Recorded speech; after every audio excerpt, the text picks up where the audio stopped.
Abusuya Kennedy akompre kwa Japan one Dr. Bryan Champon omo spokespersons omo so omadwen ko benkrum a jese omo ne Dr. Bawumia eya adwen e wo se yema ne second chance no sa to blame Kennedy akompre kwa Japan na enye adwuma.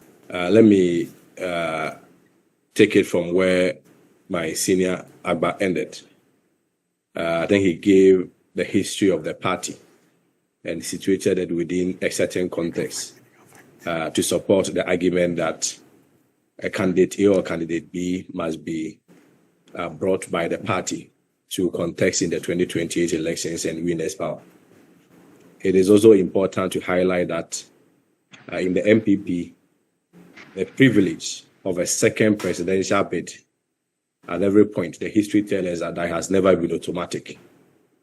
And we must always remind ourselves that based on the same history, it is not just a reward simply for showing up. And it has always been benchmarked on recognition and through strong performance in the previous general election. Indeed, our history has proven that every candidate who has been given a second chance first demonstrated the capacity to grow the party's vote share and inspire confidence for victory. Where that performance falters, the party has always trusted its delegates to choose a new path. And that is where we are now. Interestingly, in our previous performance, the data is there and available for all of us to peruse.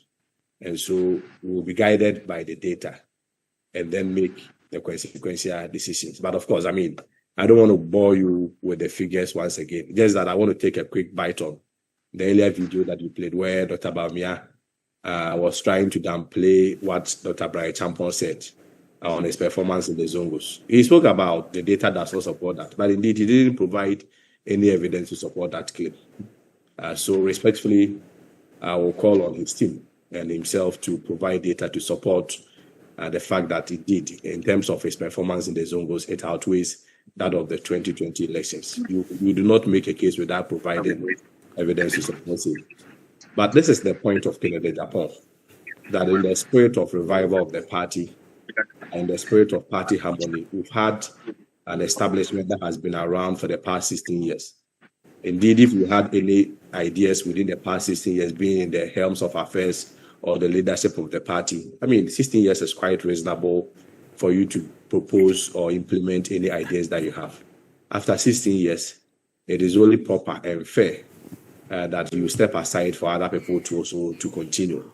I'm not sure Dr. Bawumia will have any unique and any extraordinary ideas to propose again, especially having been in the helm of affairs or control of the party for the past 16 years. That is half of the life of the party's existence. Again, we are saying that if you look at Kennedy Japan's touch with the base, the grassroots, his consistent advocacy for the grassroots, his alignment with the grassroots, which ordinarily, they are the people that will always go and campaign and bring the vote. His acceptability, his marketability. And let me use this opportunity to explain this point. It's very crucial. People always confuse visibility with marketability. Visibility is presence. So somebody may be visible, but may not necessarily be marketable. When you are talking about marketability, we are talking about credibility, where people trust you, where people recognize you, that you take responsibility for situations, whether good or bad. And based on that, they are able to have some confidence in you.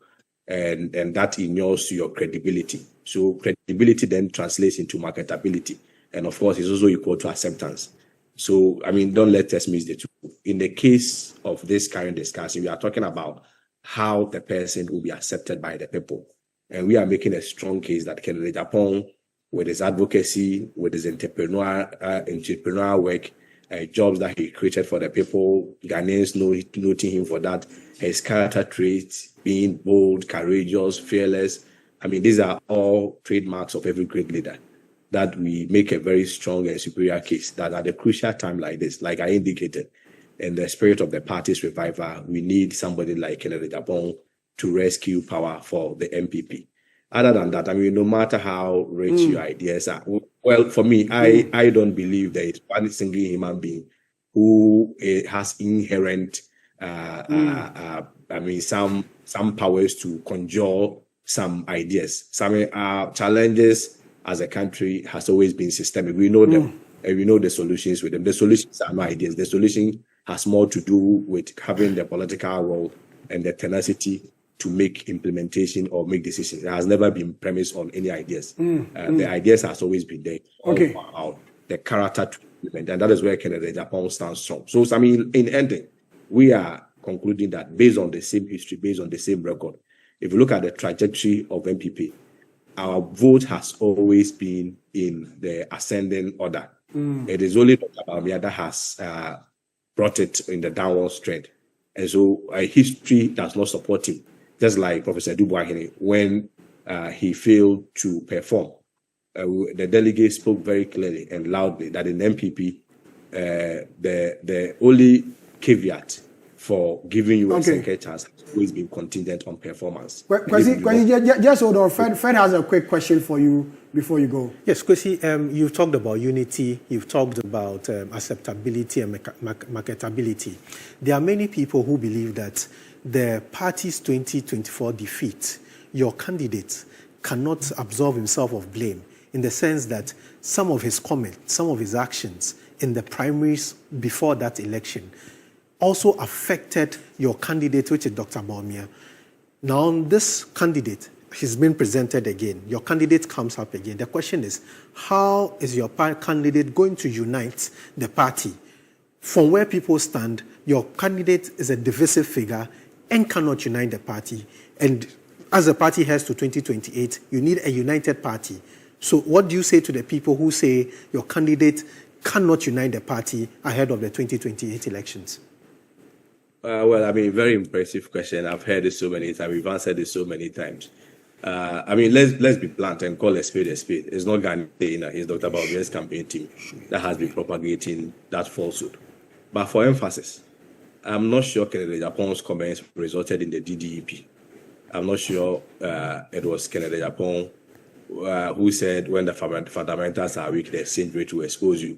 I'm not sure the economic mess, it was Canada Japan who was in control and was the head of the economic management team. And for that matter, he occasioned that. The NAPCO people that we failed to pay, I'm not sure it was Canada Japan who engineered that. I mean, the list can go on.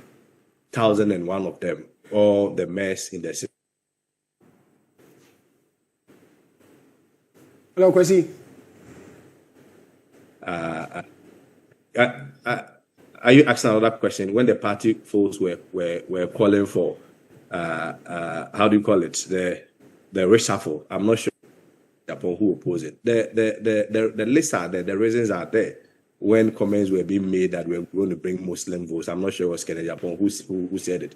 When comments were made that we have arrested the CD and giving the dollar and giving the keys to the IGP, I'm not sure it was Kennedy Japan who mentioned it. So this approach of always running away from responsibility, I call it responsibility fugitiveness, and I'm not sure it depicts that of a good leader. The greatest trademark of a good leader is to accept responsibility, whether good or bad. Okay. You cannot reprobate and approbate. But like I was saying, I've heard the arguments being canvassed, but I respectfully submit that the second chance argument that my brother Akbar raised appears rather simplistic. Akbar must pay some attention to the data that underscores the need to repeat a candidate or otherwise. I think that decision has always been performance-based. And so we will have to review the performance of the candidate in the previous election to consider a repetition or otherwise. And so, Paz, we are running out of time, but then Fred has a quick question for you on the same campaign, the campaign trail.